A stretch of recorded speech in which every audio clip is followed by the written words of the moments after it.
안녕하세요. 노후법인 예성의 김순주 노무사입니다. 네, 오늘은 일용직의 4대 보험 적용에 대해서 알아보고자 하는데요. 간혹 오해하시는 것 중에 하나가 정규직이 아닌 단기 알바생이나 또 파트타이머 직원들을 일용직으로 처리하고 4대 보험 가입을 하지 않아도 된다는 점인데요. 아닙니다. 일용직이라 하더라도 고용보험과 산재보험 적용 대상이고, 그리고 건강보험과 연금보험의 경우에는 특정 요건에 해당되면 가입 대상이 됩니다. 네, 4대 보험 적용 대상이 되는 일용직의 요건에는 어떤 것들이 있는지, 또 적용이 된다면 취득일과 상실일은 어떻게 되는지에 대해서 살펴보도록 하겠습니다. 먼저 일용직의 개념에 대해서 살펴보면 근로기준법상의 일용근로자에 대한 정의는 없는데요. 판례나 행정해석 등에서 보면 일용직은 그때그때의 필요에 의해 사용하는 근로자로서 근로계약을 1일 단위로 체결하고 그날의 근로가 끝나면 사용종속관계도 끝나 계속 고용이 보장되지 않는 자. 네, 다시 말하면 매일매일의 근로가 사업주와 근로자의 합의에 의해 근로를 하는 형태를 말합니다. 소득세법상 일용근로자는 소득세법에 그 개념이 규정되어 있는데요. 근로를 제공한 날 또는 시간에 따라 근로대가를 계산하거나 근로를 제공한 날 또는 시간에 근로성과에 따라 급여를 계산하여 받는 사람으로서 그 근로계약에 따라 일정한 고용주에게 3개월 이상, 건설공사에 종사하는 경우에는 1년입니다. 네, 계속하여 고용되어 있지 아니한 자를 말합니다. 이렇게 보시면 노동관계법상의 일용직 개념과 소득세법상의 일용직 개념이 조금 상이한데요. 실무적으로는 그 4대 보험을 담당하는 각 공단에서는 일용직의 4대 보험 적용 대상 여부를 체크할 때 이걸 사업장마다 다 돌아다니면서 그 실질이 일용직이 맞는지 여부를 확인하는 건 아니고 회사가 국세청에 신고한 자료를 받아서 1차적으로 체크를 합니다. 따라서 소득신고 시에 그 소득 구분하여 신고한 내용에 따라 4대 보험 신고 내용도 맞추는 것이 좋은데요. 이게 이제 회사에서 매월 10일까지 이 원천징수 이행상황신고서를 제출하는데요. 이 원천징수 이행상황신고서를 보시면 근로소득 중에 이 간이세액 부분이랑 일용근로 이 부분이 있죠. 여기서 간이세액은 상용직의 근로소득을 말하는 것이고 이 일용근로는 일용직의 근로소득을 말하는 것입니다. 이 일용근로에 신고한 소득이 있을 때 그 일용직의 근로일 및 근로기간이 어땠는지에 따라서 건강보험과 연금보험의 적용 대상 여부가 달라집니다. 보시면 이제 다음과 이런데 처음에도 말씀드렸지만 고용보험과 산재보험은 일용직이라 하더라도 무조건 가입 대상이에요. 하루만 일했다 하더라도 가입 대상에 해당됩니다. 이 경우 상용직처럼 취득신고했다가 상실신고를 하는 게 아니고 매월마다 근무한 날짜를 체크를 해서 신고하는 근로내용 확인신고라는 것을 하게 됩니다.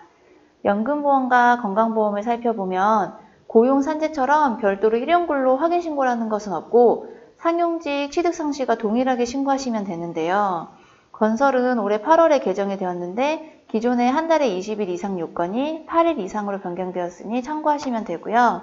건설을 제외한 일반 사업장의 경우는 연금은 1개월 이상이면서 1개월간의 근로일수가 8일 이상이거나 아니면 1개월 동안의 근로시간이 60시간 이상인 경우 가입하여야 되는데 여기서 1개월간의 근로일수가 8일 이상이라는 것은 최초 근로일부터 만 1개월이 되는 날까지 근로일수가 8일 이상이거나 아니면 그 최초 근로일이 속한 달의 2월 초일부터 말일까지 근로일수가 8일 이상인 경우를 말합니다. 이 내용은 이제 그 다음 장에서 사례를 통해서 더 자세히 살펴보도록 할게요.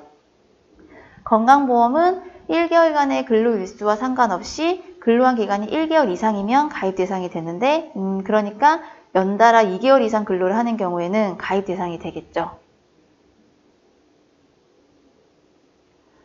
이제 그 1개월간의 근로일수가 월 8일 이상에 해당되는 경우, 이 경우 취득 및 상실 시기에 대해 살펴보도록 하겠습니다.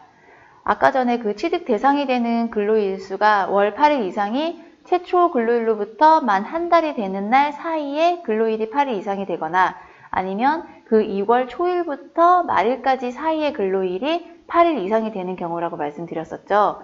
그 8일 이상의 근로일이 최초 근로일부터 만 1개월 되는 날 사이에 있는지 아니면 그 2월의 초일부터 말일 사이에 있는지에 따라 취득일이 달라지게 되는데요. 그 최초 근로일로부터 1개월간 8일 이상 근로한 경우에는 최초 근로일이 취득일이 됩니다. 사례를 보시면, 지금 위에 사례 보시면 최초 근로일이 10월 15일이고 10월 15일부터 딱 한 달이 되는 11월 14일까지가 8일 근로했을 경우 이때 취득일자는 10월 15일이 됩니다.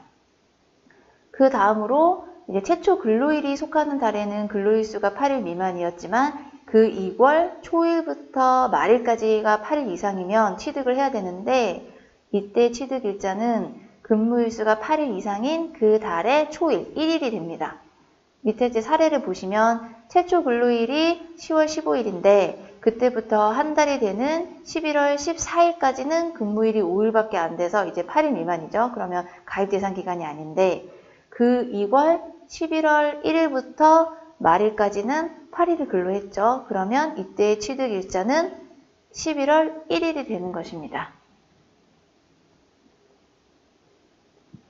그 다음으로 이제 자격 상실일이 언제냐 이걸 살펴보면 기본적으로 최종 근로일이 속하는 달에 초일부터 말일까지가 8일 이상이면 최종 근로일의 다음 날이 상실일이 되고 그 최종 근로월의 이제 근로일이 8일 미만이면 그 최종 근로일이 속한 달의 초일이 상실일이 됩니다. 그런데 예외적으로 최초 근로일부터 1개월간 8일 이상 근로한 후에 그 2월에 8일 미만 근로한 경우에는 이건 그 다음 장의 내용이 있는데 다시 말씀드리면 이제 예외적으로 최초 근로일로부터 1개월간 8일 이상 근로한 후에 그 2월에 8일 미만 근로한 경우에는 해당 월의 초일이 아니라 최종 근로일의 다음 날이 상실일이 됩니다. 이런 예외적인 경우는 연속해서 2달만 이제 일용직으로 근무했을 경우에 발생할 수 있겠죠. 이제 상실일 사례를 이제 보시면 이제 최초 근로일이 10월 15일이고 이제 쭉 월 8일 이상 계속 근로일수를 충족해서 계속 가입 그 대상 기간이었다가 마지막 근무월에 12월에도 근무일 8일 이상을 충족하고 이제 일용직 그만뒀을 때 이때 상실일은 마지막 근무일의 다음 날인 12월 21일이 되고 이제 밑에 사례는 마지막 근무월인 12월에 근로일 8일 이상을 충족하지 못하고 그만뒀을 때의 상실일은 12월 1일이 됩니다. 다시 말해서 이제 최종 근무일은 똑같이 12월 21일이어도 그 달에 8일 이상을 근로했는지 여부에 따라서 상실을 달리 적용하는 건데요. 8일 이상이 되면 최종 근로일의 다음 날이 상실일이 되고 8일 미만이면 해당 월의 초일이 상실일이 된다고 기억하시면 됩니다. 상실일이 언제냐에 따라서 이제 최종 근무월이 가입 대상월이 되는지 여부가 달라지는 거죠. 위의 사례는 이제 12월이 직장 가입으로 이제 직장 가입월이 되는 거고 아래 사례는 이제 12월이 직장 가입월이 안 되는 거죠. 네, 마지막 사례를 보시면 아까 8일 미만이더라도 상실일이 최종 근로일 다음 날이 되는 경우에 대해 말씀드렸었죠. 이제 그 사례인데 최초 근로일이 10월 15일부터 11월 14일까지 8일 이상을 근로했는데 11월 달 한 달 동안은 8일 미만인 경우 이때의 상실일은 최종 근로일인 다음 날인 11월 21일이 됩니다. 이건 왜 그러냐면 건강보험과 연금보험이 매월 초일에 보험 가입 기간인지 여부에 따라서 해당 월이 보험 적용 대상월인지 여부를 판단하잖아요. 그런데 이 사례 같은 경우에는 최초 근로일이 10월 15일이 취득일이 되고 마지막 근로월에 8일 미만 근로했다고 해서 그 달의 초일인 11월 1일자가 상실일이 되면 보험 가입 기간은 10월 15일부터 10월 31일까지가 되는 거고 그러면 그 보험 가입 기간 중에 초일이 없어서 결국 직장 가입인 달이 없게 됩니다. 그래서 이 경우에만 최종 근로월이 8일 미만이더라도 최종 근로일 다음 날을 상실일로 처리하도록 한 거라고 볼 수 있습니다. 이렇게 하면 11월 한 달은 보험 가입 기간에 해당이 되는 것이죠. 오늘은 이제 일용직의 4대 보험 적용에 대해서 이렇게 알아보았는데요. 한 달 근로일수가 8일 이상일 경우 취득 상실일자가 좀 어려우시죠? 네, 이 자료는 네이버 카페 예성과 인사합시다에 올릴 예정이오니 찬찬히 한 번 더 자료를 살펴보시기 바랍니다. 감사합니다.